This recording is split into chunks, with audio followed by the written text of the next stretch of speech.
As a young girl chasing my dreams, I never once expected that cricket would have given me the life I had. I think that that's so underlooked sometimes. The genuine love for what you want to do and being happy with what you're doing for the rest of your life. I don't think anybody ever really heard about that. The girl making the boys' team, and not just making the team, but being the captain. I got a huge love that just drives me when it comes to the game. Just knowing that I can have that impact, and the young girls know wanting to play cricket because of Hayley Matthews, that just drives me to continue to want to do well and continue to want to be better and not let anything stop me. I started out captain in West Indies. I was just 24 at the time. Like, you gotta tap into another level. I think when you become a leader and you become a captain, it's definitely something that I've had to learn to do along the way. I just try to stay humble, to be honest. I'm a professional athlete, but at the end of the day, I still feel like no matter who you are or what you do, you still gotta be a good human.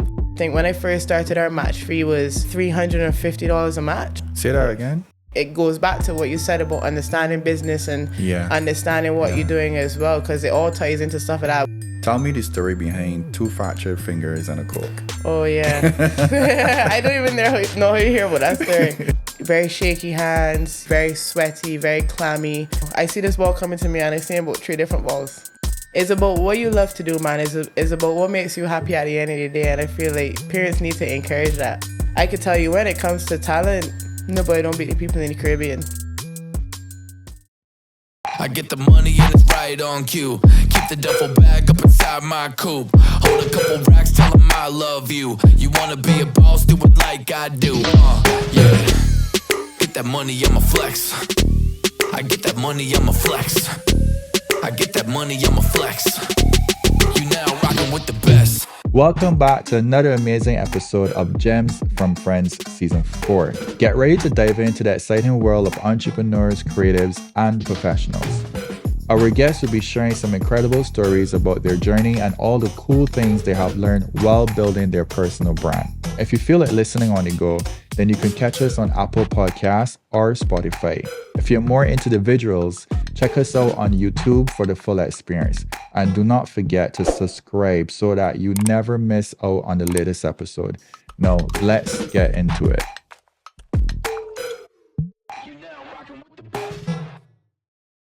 The person in front of me today is an all-rounder cricketer from Barbados. She bats, she bowls extremely well. She started playing cricket at a very young age and has become one of the best cricketers in the world.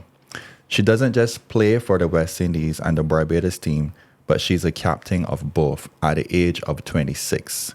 No other than Hayley Matthews. Hey. Welcome, Hayley. Thank you. Thanks for having me. Yes. What is going on in the life of Hayley right now? Right now, well, I just got off some vacation, which was pretty nice to, I guess, get some downtime and get away from cricket for a bit. Got to spend some time with family. But yeah, right now, prepping to head over to Dubai. We got the World Cup coming up. For everybody listening, we got the World Cup coming up. October 3rd to 20th, I think. Okay. Over in the UAE, so going to be heading down there in a few days, actually. Okay, cool. I'm not sure if the podcast can be out before then, but okay. just in case. Yeah. Time sensitive. Yeah. Yeah, man. So I want to go back a little bit from the beginning. At what age did you realize that you had a gift?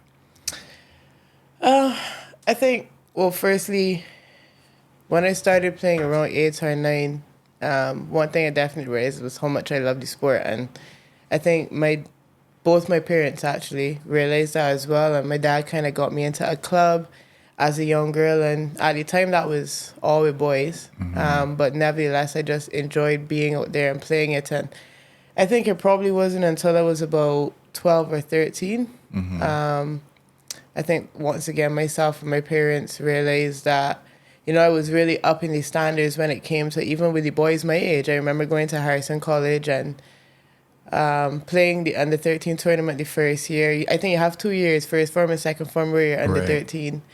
And we won the title in the first year, and then the second year I actually got to captain the Harrison College team, which was pretty cool. So I think looking at those different things, I guess being a leader of boys from such a young age, that's when I really felt like, damn, you know, I at a level where I'm really keeping up with the boys right now, and was playing for Barbados women already, and had played for the under-19 women's team when I was, I think, 9 or 10. Right.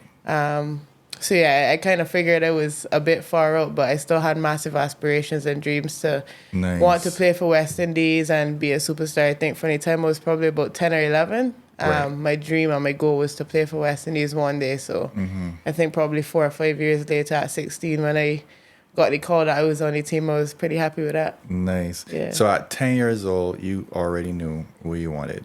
Yeah, I think I just had a massive love for the game, man. Right.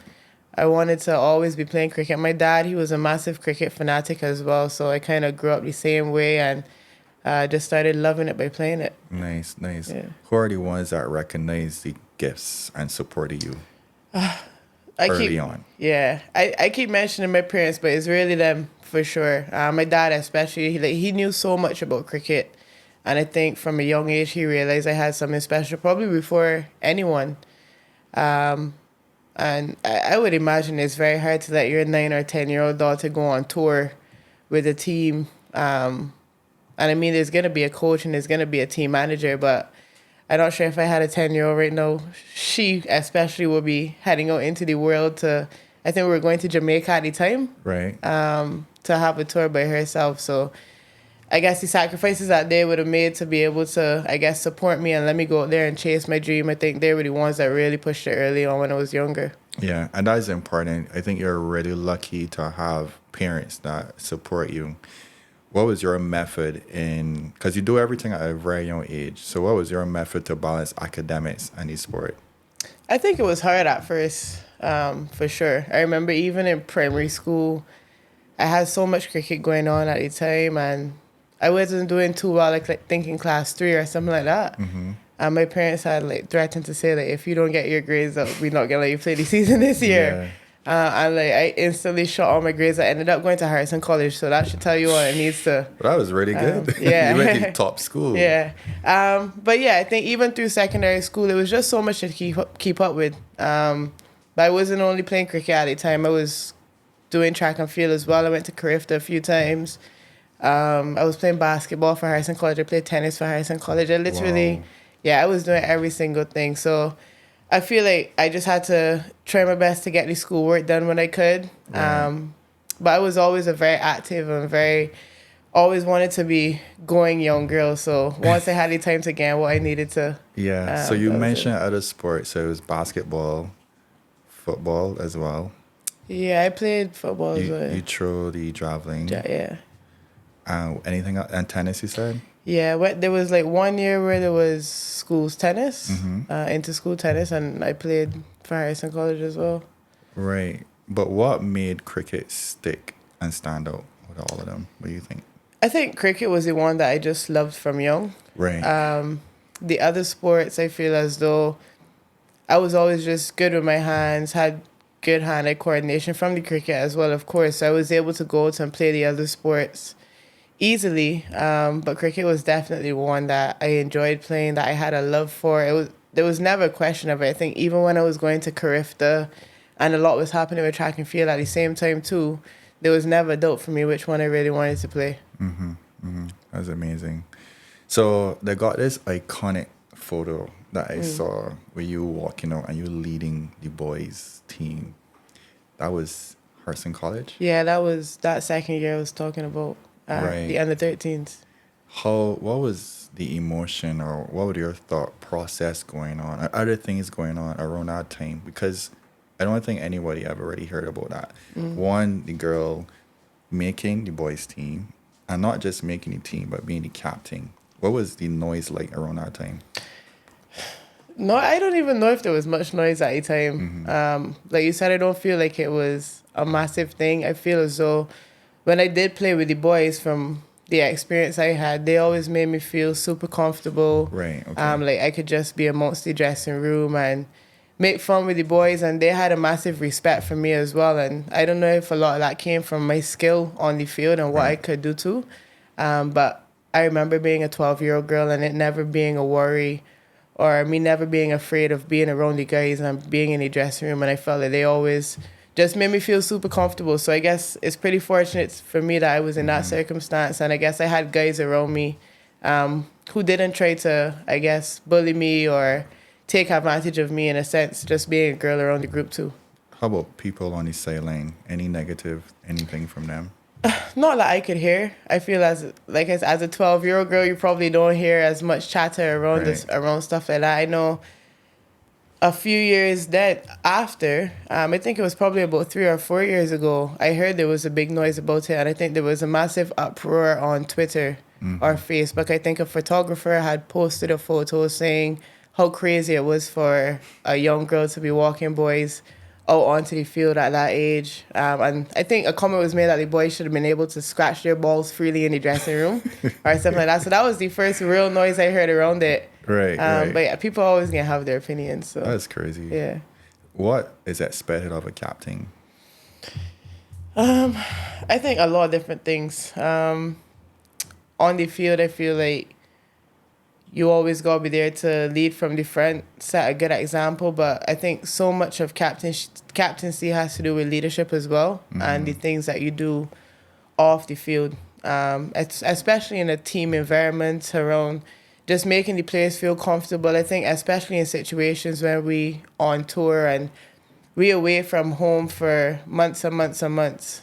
So much of the time we have to sit and rely on each other and rely on our teammates. And I think for me as a captain and me as a leader, I try to start out just by setting a really good team environment, setting the example, doing that and doing the right things within the team, and hopefully everybody follows. I feel like good captains that I have played under before I was captaining teams, they always were there to set a good example and lead from the front, and I guess stand out at the front as well. So that's definitely one of the things that I try to emulate now. Right. Because I could only imagine that is a lot of leadership skills you gotta have. Not just skills on the field, but skills how to lead other people and how to see the weaknesses and the strength in others as well. And not just like working on your own game, but you're working on other people's game as well. So I could see that you definitely need to have like that leadership skill and be able to separate yourself from the others.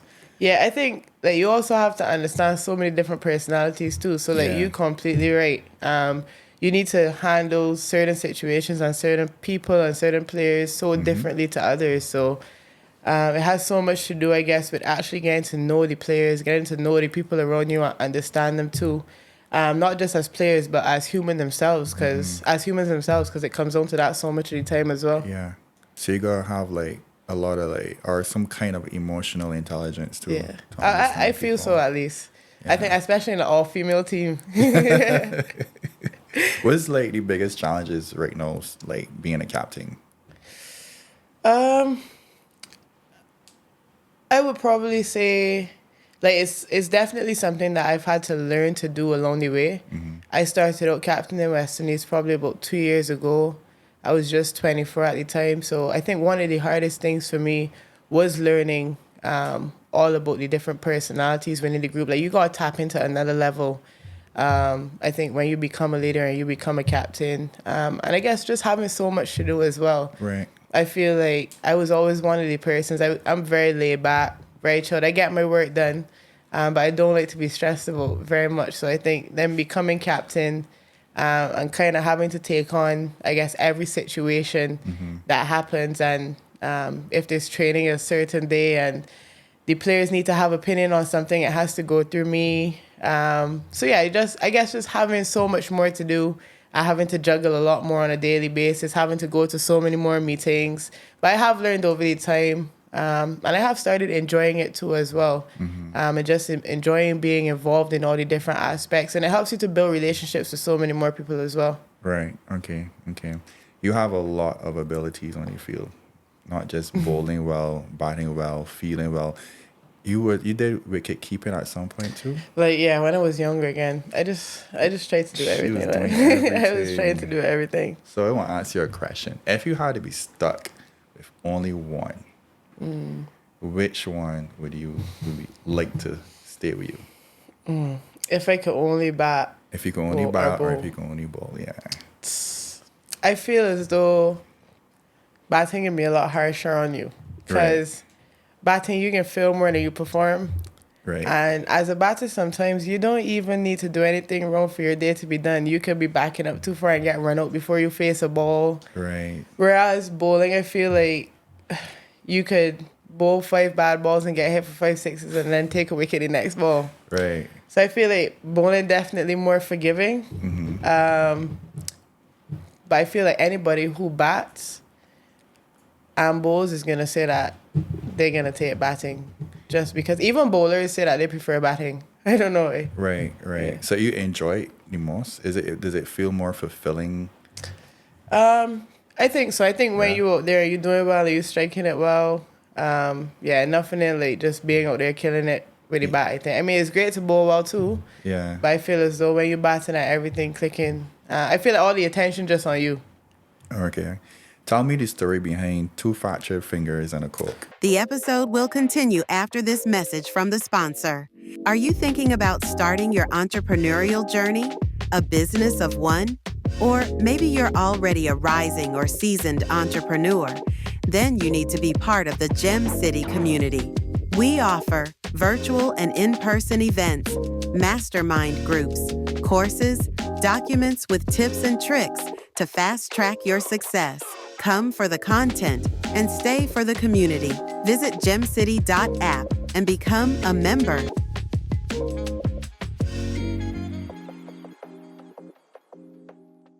Oh, yeah.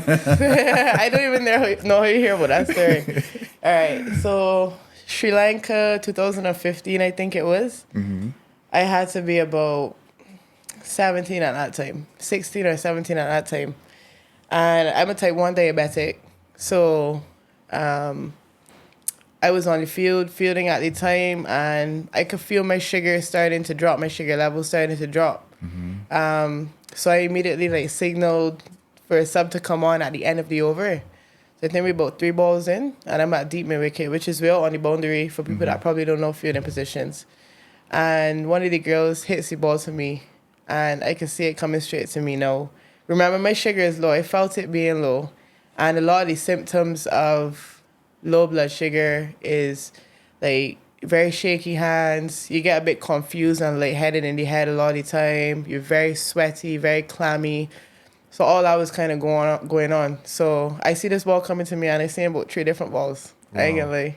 And I went to catch the ball, and it hit the tip of the 2 of these fingers here. Ouch. And fractured both of them at the same time. I immediately went off, and I had to not even study the fingers because I gotta get my sugar back up first. But yeah, I don't know if you could see one of them bent and didn't heal properly. This one, this one healed alright, but this one didn't heal properly. So yeah, that is the story. How long did it take for you to heal up? To be honest, I think I got to miss 1 game, and then I had to be back in the 11. Yeah, that's and actually at the end of that match, I had to bowl the last 3 overs. I think it is. Before I got to go off for the scan, I had to bowl the last 3 overs of that match. So I went off to put some ice on my fingers, and then had to go back on, finish it off, and then I got the scans and everything after that. So you mentioned that you're type 1 diabetic. Yep. Can you educate me a little bit on that? Yeah, sure. So diabetes is type 1 and type 2. Type 2 is usually when you get it in your older age, and that usually comes about from bad eating habits, having too much sugar throughout your life. Type 1, no. That's more hereditary. You get it through family line, and it doesn't have anything to do with your diet or how you would have eaten. I guess for the time that you were living, you can get it at a very young age. I think when you get diabetes early, it's considered type 1. So I'm a type 1 diabetic. My father's a type 1 diabetic as well. He got it when he was 17, and I got mine when I was 12. I was early. Diagnosed, yeah. Thankfully, though, because he had his our entire life growing up, I think me and my siblings, we were pretty educated on diabetes, and I guess the basics of it more so. I obviously know so much more now that I am a diabetic. Right. But fortunately, when I did get diagnosed, I wasn't super out the know of what to do. Like, I had a general understanding of what it was, what the insulin does to lower your blood sugars every time you eat. So, it wasn't too out of the water, even though I think as a 12-year-old, no one wants to be diagnosed with anything like that. For sure. Yeah. How do you navigate it, or how do you navigate like playing the sport, being extremely well at it, and still having to, go through the process of like, because I guess there's certain things you have to do throughout the day to manage it, right? Yep. Yeah, so it is a bit challenging sometimes, because one thing that does influence your blood sugar levels a lot is exercise. Right. And cricket is one of those sports. It's not like football where it's for 90 minutes and you can just be on the field for that 90 minutes. Right. Cricket, I could face one ball and get out and sit for the rest of the day. Or I could be out there scoring 100 and batting the entire day. And the level of exercise you do makes your blood sugar fluctuate so much. So what I have to do a lot of the time is just run my sugar levels. I have this right here, my glucometer, and I have like a lasting patch in my arm. Where I could just pretty much scan it and it tells me what size. A little high right now, so don't show that. I couldn't. But yeah, you could pretty much just scan it. It's much easier than having to prick your finger. So I'm fortunate to have these now. Right. But you could just scan it, see where your sugar levels is at, and go from there. So sometimes when I plan to avoid it going low, because low is where you get all clammy and your head gets a bit confused and stuff, I just run it slightly high. Because when you do exercise, your sugar levels drop anyways. All the calories you're burning, all the sugar you're burning within your body. So yeah, I just kind of go keep testing as regularly as I can. I'm monitoring it throughout the game. I think every time we get a wicket or every time the subs come out with water, they do bring this. And I could just scan it, see where it's at, see if I need sugar, see if I need insulin, if I need to make any adjustments, whatever the case is. Your situation is very inspirational. The reason why I say that is because even with the adversity or the challenges or even just the thought process you have to go through and the amount of work you have to maintain for your health, and you're still really good at what you do. I mean, like sometimes I catch a cold and I want to give up. Don't worry, me too. You know what I mean? But like you are going through that. You have this situation in your life, but yet it's still not stopping you. You still like striving to do the best to be.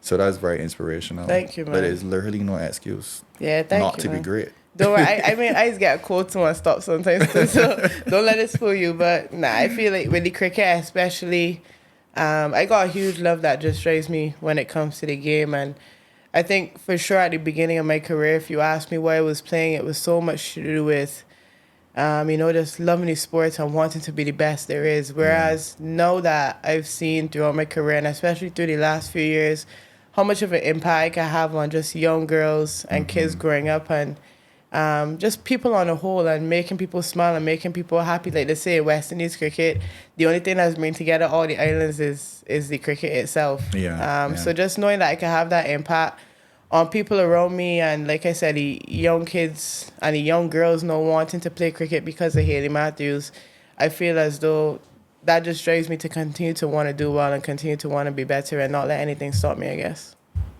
Big. Do you get like support from your team when it comes with the diabetes? Yeah, everybody always checking for me, to be fair. And I feel as though everyone within the team knows. And so many of the girls don't understand it because of me. And at least understand, if Hayley's sugar high, she needs insulin. If it's low, she needs something sweet, some Gatorade or something like that. So, but everybody's checking for me. Everybody's looking out for me. There's always a big thing because I always lose in this. So I always got the whole team looking out for it when we have matches. Anyways. You got to buy like a whole boat. Right? Yeah, I know. It's time to get a new one, actually. This battery dying every 5 minutes. Oh, shoot. For the ones that can't see it, what is it called?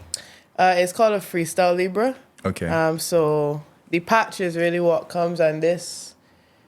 You change this every 14 days. Okay. So every 2 weeks it lasts for. And you just buy the sensor once. And as you change the patches on your hands, this just scans those patches. So you only need one of these. Okay. And then you just change these every 2 weeks. And it makes it so much more convenient than having to prick your finger, get out blood, Right. put it into the scanner. Right. You can scan it an unlimited amount of times in that 2 weeks. Okay. So, what are some of the misconceptions about diabetes? That you just can't live life anymore and that you can't eat freely. And you gotta be eating salad all the time. It's not that for sure. I think one thing I have learned throughout my journey as an athlete that has helped with my diabetes is how much a diet could help you to be able to control it more. But a diet doesn't mean just eating salad all the time. You can still have your healthy, hearty meals. You can still have your fast food here and there when you want. You can still have your sweet stuff. I think, especially for me as a type 1 diabetic, because I could just counteract it with insulin a lot of the time. So yeah, I've met people along the way playing cricket who have come to me about my diabetes, and they've said, look, when I got diabetes, I thought it was a life sentence, you know? And diabetes is something you could live a normal, full, complete life with once you understand it and you're able to manage it. I've watched my father live with it from, well, when I was born, but he's had it from the time he was a young boy, and he's grown up now living a normal, healthy lifestyle. And the same thing for me. I've had it for more than half my life now. And I've been able to understand it more and more as I've gone on. And just, like, you see, be all over the world, enjoying myself, eating what I want majority of the time, unless my sugar a little high and I can't have the chocolate I want. But yeah, it's definitely not a life sentence, and something that you can live a great life while having. Okay, cool. Who is Hayley off the field? I think if you ask a lot of people, they can say a goofball, somebody that just always looking to have a good time. I like to make a lot of sport. I think especially amongst the team, when we talk about off the field and just hanging out and liming together, I feel like I'm always the one keeping a lot of noise. I know I'm captain, but always the one keeping a lot of noise, just enjoying myself, man. I love being at home and just having a good time, going out to events, playing game with my friends. I always on court. I saw you had Puffy and James on the other day, and I always on court almost every night with James playing. Sweet. So yeah, I think just somebody that like to enjoy yourself. I think when I'm home, especially, just getting out and about and seeing friends, going to the movies, going to the drive-in. I like to do these simple things, and I feel like when I come home, especially, I just like to do those things that I used to be able to just do as a kid. Right. I head out to the beach and, enjoy myself. So other than being a goofball, what is one thing that you think people don't know about Hayley? Oof, don't know about me? Yeah. What is one thing? I mean, maybe that I do game a lot. Okay. I think that's one thing for sure. I feel like I spend a lot of my free time, especially home, gaming. Right. So you go from gaming on the field to then gaming virtually. Pretty much. You know what's the worst part? A lot of times we playing sports games too. Seriously? FIFA, the NBA. There's no escape. Kind of no escape. COD is the escape. Right, COD. Okay. Yeah, but Call yeah. of Duty. Yeah, I get quite heavy into my gaming a lot of the time, so. Right. And you just as competitive on there too? I feel so. 100%. I could talk with James. I'm one of the people that shouting, raging when somebody kill me, and it should have never happened. So. What's your relationship with family like? Yeah, great. Like I said at the beginning, I just came off a cruise with them actually, literally day before yesterday. We were on a very nice family holiday. I have a younger sister, Michaela, and an older brother, Ray. So I'm the middle child, the best one, of course. Yeah, we all just went on holiday. I had a good time. I got a pretty close relationship with my entire family. Okay. We grew up really close, all in the same household. And even though when I do go out, when I come back home, a lot of the time it is with my brother or it is with my sister. Because we all so close in age as well. So I think that's one of the biggest blessings for me, just that being is a able, blessing, being able to just reconnect with the fam all the time and have them around too. My dad been on tours with me to come and watch me play. My mom been on tours with me. I think my sister coming out to Australia with me later down in the year. So just having to think those opportunities to be able to spend with your loved ones and in a space too where they could see me doing my thing out there in the world, but enjoying themselves doing it as well. Nice. What are some of the major sacrifices you had to make? Honestly, I think just growing up really fast and really quickly. I feel like I started playing international cricket for West Indies when I was 16. So I pretty much immediately had to drop out of school then because there's tour after tour after tour, World Cup, all throughout the year. So I feel as though I didn't get to spend as much time going out and being a young kid. And I guess getting to see my friends a lot at the time. But at the same time, along the journey, I feel like I've made so much more experiences getting to travel the world at such a young age. I'm meeting so many new people as well. I remember my first year, I did go to the Big Bash, which is a tournament played in Australia. I was playing for the Hobart Hurricanes, and that's the one part in Australia that's like freezing cold. But I remember going on there as a young 16-year-old, and I played with some of the bigger international superstars in the world, and just getting the experience to meet so many of them. And a lot of them we had done to play in the CPL just now. I remember Erin Burns is one of those players that played with me in Hobart that first year when I was 16, and she was just in Trinidad last week playing in the WCPL and played for the Barbados Royals last year as well too, all through connections and me just knowing her from there. And her obviously being on the international scene for Australia and doing really well too. So I think for sure one of those challenges was not getting to be home as much and spend as much time with friends and families. But I guess what I was able to gain going away and the friends that I was able to make overseas as well too are lasting ones at the same time. What is one moment that you could remember that, or many moments that you could remember that made these sacrifices worth it? I definitely, yeah, there's so many I feel. And that's why I'm so grateful to have the opportunity, because you kind of see it paying off now. I feel as though we were in Australia last November, and you're going to Australia, the best team in the world. You're playing in Australia as well, and they absolutely hammered us in the first T20. And in the second one, they said 212 in a T20 match, and that is insane, especially for women's cricket. Nobody had ever chased such a high score, and West Indies, out of all people, we won the game. We beat Australia. We chased 212 in the T20, and up to now, that's the highest ever chased T20 score in women's international cricket. And fortunately, I made 132. It was that game. Probably the best game I ever played in my life. Yeah, probably the best game I ever played in my life. And one of the best games, I think, in the history of women's cricket, if not the best ever. Right. So that we won the World Cup in 2016. It was my first World Cup. I got played a match in the finals. So that's another big moment in my career. And that one came so early. I remember being at the World Cup and saying, geez, it's my first World Cup. We win it. Right. This thing was easy, long time. Not anymore, because we went to plenty World Cups after that and got our asses kicked sometimes. You got a little humble. Yeah, I get humble real quick after that first one. But hey, who can complain about winning a World Cup the first one? You feel me? Yeah. But yeah, there's so many different experiences, and I guess matches too that I feel as though are memories that I would never ever be able to forget, even when I'm a old woman. God spare life. Those are just times that I would never be able to forget. Amazing. So you've been having a lot of wins from a young age, a lot of attention, a lot of accolades was coming in. How do you manage your ego with all of this attention? I mean, I just try to stay humble, to be honest. I feel as though I'm a professional athlete, but at the end of the day, I still feel like no matter who you are or what you do, you still gotta be a good human at the end of the day. But yeah, you still gotta be a good human, and you still gotta be a good person. And I feel like the best teams I've been in as well, even when you talk about being an athlete, are the ones that just had really good people within the team.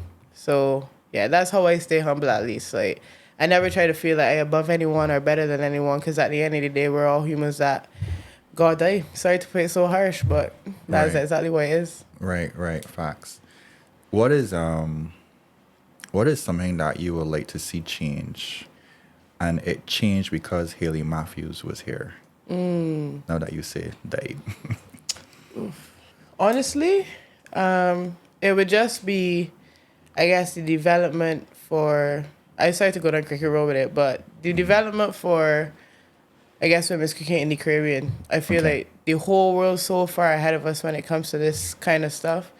And there are some small clubs that are starting to gain traction now. I think the Barbados Royals opened a girls' club here in Barbados, which has been doing so well. And I think when I come and I see the influence I've been able to have on it as well, I saw the young girls yesterday. We did a lap of honor around Kensington Oval for us winning the WCPL trophy at the men's match. And when all the girls saw me, the way they ran to me and just wanted to hug me, and I guess that influence I was able to see that I could have.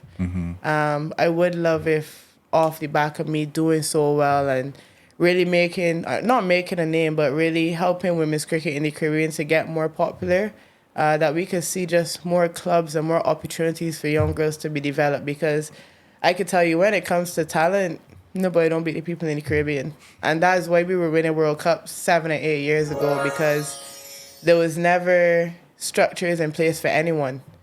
So when it was going off for everybody, playing off of raw natural talent, we were making every World Cup final and every World Cup semi-final. But the minute Australia and England and India started to invest and put proper programs in place, I feel like that's really when a lot of the other teams went ahead and left the West Indies in a sense. So yeah, I think if we could get things in place for young girls to just have an opportunity, that's all it takes. Right. To be able to grow up falling in love with the game, but learning how to play the sport so that when they get to the West Indies level, they don't have to be learning on the job in a sense. You know, Right. they've been through everything and they've been prepped and they've been prepared. I feel that would make me super happy and super proud. Okay. It doesn't have to be anything named after me or associated with me. I just want to know that off the back of my success, more Contribution, opportunities, for the young girls could be created. Yeah. So you're a professional. So it means that business is involved. It's not just playing. Would you say that you are good at business? The episode will continue after this message from the sponsor. You want to get your project or product out to the market and turn your ideas into profit. But how do you build awareness? By creating content. How do you convert awareness to sales? By creating the right content that connects and resonates with your target audience. This is where Matthew Future comes in. He has played a massive role in rolling out some of the biggest brands on the island and beyond, taking them from local to global. Future is committed to helping others succeed with his coaching and consulting methods. If you need a content producer or someone to help build your brand strategy to maximize your sales, look no further. Book a consultation by visiting his website, fewture.com. Whatever you like. I feel like I am. Yeah. I feel like I know how to handle myself, I should say. I feel like I know how to handle myself. Yeah. Thankfully, I have an agent who deals with the actual Okay. business sides of things. So that eases a lot of that, I guess, end of it off of me. It helps me to be able to focus on my cricket more. But yeah, I guess I'm one of those types of people where I feel like I just set a certain standard for myself, and businesses or companies that won't be a part of that, once they align with everything I want to do, I move with that. But my agent can deal with all the paperwork and Got everything you. to go with it. Yeah, but Like- I just try to set my standards on and off the field, and uphold them, and I guess see what that attracts more so. Right. But you think it's important to have some kind of business knowledge as a professional athlete? Yeah, for sure. I feel as though you're going to come into contact with so many business people, and just in general as well. You deal with so many different contracts, even if it's not around business. You deal with so many different contracts to do with you playing for a club, but at the end of the day, that is business. That is a contract. You working for someone. So you need to have an understanding around all of those things. Okay. I want to ask you the challenges that you would have faced coming up. I mean, as the obvious, as a woman in sports. Because when I read some of the stuff online, it keeps saying the woman's best player XYZ. And I take out woman completely and I just say one of the best cricketers, like full stop. I wanted to know, like, is that a challenge for you? Like, how do you see that? I feel as though, for sure, there wasn't much recognition around in the past. And women's sport is growing so much more now around the world. Right. But it's taken a long time. I feel like so many of my teammates, Stephanie Taylor, DeAndre Doughton, a lot of the time I sit and feel as though they've done crazy things within women's cricket over the last few years. But because it's really now getting huge, no one had the time to look and see when they were absolutely killing the international scene at a different level.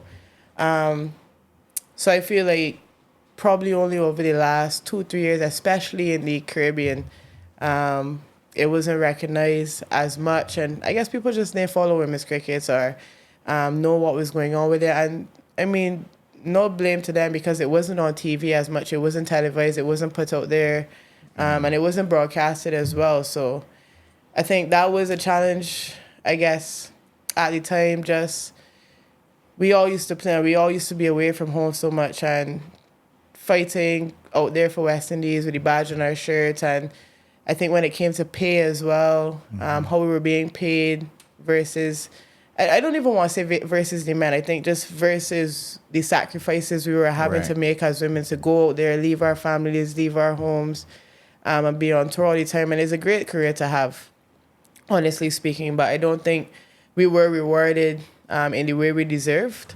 And that was definitely a challenge, I think, coming through women's cricket. I think when I first started, our match fee was like $350 a match or something like that. Say that again? $350 a match to play for West Indies when I started 10 years ago. Okay. Something like that. US dollars. Okay. Yeah. And yeah, it's way more now. So hopefully. Yeah. So I mean, but like you had to wait so long. Even up to 2 years ago, our match fee was still only like $750 per match up to 2 years ago. So I mean, no Cricket West Indies have really stepped in and given the girls what they've deserved, and we were able to negotiate a new MOU. And I think it goes back to what you said about understanding business and understanding what you're doing as well, because it all ties into stuff like that. We, the ladies, we had to work with our player representatives to be able to fight for what we deserved. And thankfully, Cricket West Indies was really good with it this time around. And I think they knew a long time coming that we deserved a lot more than we were getting. So for sure. Yeah. For sure. Do you think that the work you did in your academic life plays a role today? It does. I was always a numbers girl. So that definitely plays a massive role now. I feel like there's so many fine-twined things within contracts and everything that people don't understand. Yeah, and I think even within the team, I'm like our little mathematician. Okay. So anytime, like when it comes down to the breakdown of like prize monies and stuff like that, like there's so much math to do because it got split between 15 people and a 10% got to go there and a 2% got to go there for all the little different fees and things got to play. Right. And all the girls is just got me sat on my phone with this calculator so going it's a through. human calculator for the team too. Yeah. So I do see it, and I think even when it comes to on the field, playing cricket and you working out, you know, there's 8 overs left, and you need a certain amount of runs. So there's 7 overs left. That's 42 balls. You got to be able to work out. Got 42 balls left to get 50 runs. How much runs you need per over, per every 6 balls. So you got to be like... So you still need brain. Yeah, exactly. You can exactly. Yeah. Everything just don't be up on the square. If you're watching the TV, you can see all the information there. But when you actually also on that field, people don't recognize it's only that I one actually never scoreboard thought you of got. that. Yeah, you don't see the TV and the runs per over. Like you don't so see you all still that kind gotta of be on the stuff. field working it out. Exactly. So Okay. that side of it helps for sure. Gotcha. Yeah. If you weren't playing cricket, what do you think you'd be doing? I could tell you I would want to just be some other type of athlete, to be fair. Oh, okay. So it gotta be sports, definitely. I mean, I feel like I was always so active. Like I had the opportunity to go down the path of track and field. Right. Okay. I was always real keen on basketball as well. And it was around the Barbados setup and the underage Barbados setup. I just never really had time for it too. If not sports, I got no clue, to be fair. I was keen on accounting when I was in school. So numbers again. Yeah. That is what I was always really into. So maybe something along that path. Yeah, because I remember coming up, man, like everybody was saying you got to be, you know, accounting or a doctor or a lawyer or whatever. And if you tell them that you want to do music or you want to do sports, they tell you, well, no, you better try and find something else to Something do. not mainstream, yeah. Yeah. So what would you say today to a young girl or anybody young anyway who's getting that kind of pushback? Specific to cricket or just like in well, general? just in general, or something that you would even like to say to parents who might still be in that kind of old mindset. Yeah. What would... I feel as though I could speak off for myself, and one thing I can say is I never once expected that cricket would have given me the life I had as a young girl, chasing my dreams and just chasing after my love for the sport. I never thought that I would be able to make such an amazing living out of it, traveling the world, making money and just enjoying my life. I thought, I would get to play cricket and I would be comfortable. But the kind of life I'm able to have now off of sport, I never thought I would be able to. And my parents either. And they were able to go out there and trust me and take that sacrifice on me purely because it was what made me happy. And it was what I wanted to do. And I think that that's so underlooked sometimes. Just the genuine love for what you want to do and being happy with what you're doing for the rest of your life. And I feel that that has to be valued so much more sometimes than was meant to be able to do, like the how much money you make from this or how far you're gonna get in life with this is about what you love to do, man. Is about what makes you happy at the end of the day, and I feel like parents need to encourage that. That's good. I like that you said that it's not just about how much money, it's not just the bottom line, but the love for it and the passion for it is also in the equation. Yep. That's really good. So I have this thing on this show where you usually leave a gem for the next guest. Okay.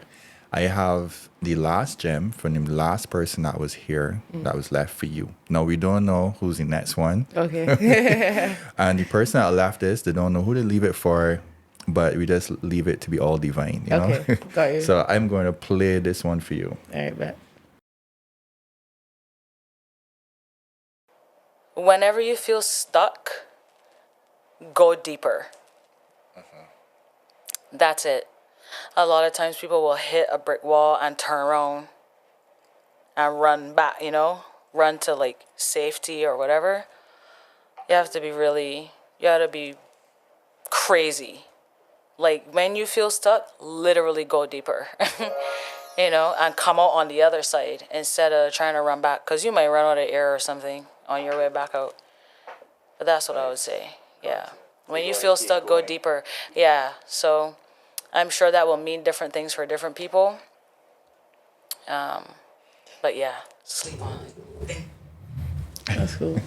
So when I bat in and the ball got me tied down, don't block the next ball, try and hit it for 6. Hit it for 6. Go deeper. That's what we're talking about. Yeah, so it's your turn to leave the gem I got to for think the of some next words one. of knowledge here. But I also want you to, let's bring it from the heart too as well. Something that you may be thinking about recently that may be coming to you, a challenge or something that a personal experience, something that serve you along the way, something that you keep going back to that allow you to keep going, that you want to share. All right. Well, in that case, I will have something. All right, let's go. Ready? Be ready? All right. I guess I would say for me is trust the process. I feel like that's definitely something when I was going through in sport, and everything kind of fluctuating up and down. Just about staying level, staying in the middle, never getting too high when the time is going well, but never getting too low as well. And trusting the process, believing in yourself that you're doing everything you can and you're doing what it takes to make your dream work. But just trusting the process along that way. Nice. That was good. Thank you. Easy. Thank you. Hayley, I must say that you are a breath of fresh air. Thank you, man. You are inspirational. You are well balanced in a sense where you're smart and you are extremely good at physical activities. You're also very humble, and you're doing all of this at a very young age. And you've been in the spotlight, and you've been doing great from single digits and up to this point. So congratulations on everything. And I want to say that you're changing lives as you go along, so even though it may not feel that way. But even someone is watching this and hearing your story or any stories that you put out there, you're touching one person. Thank you, man. I appreciate it, man. And thanks for having me on the show too. Yes, it's my pleasure. It's an honor to have you. So thank you, and it's a wrap. Yes, sir. All right, cut.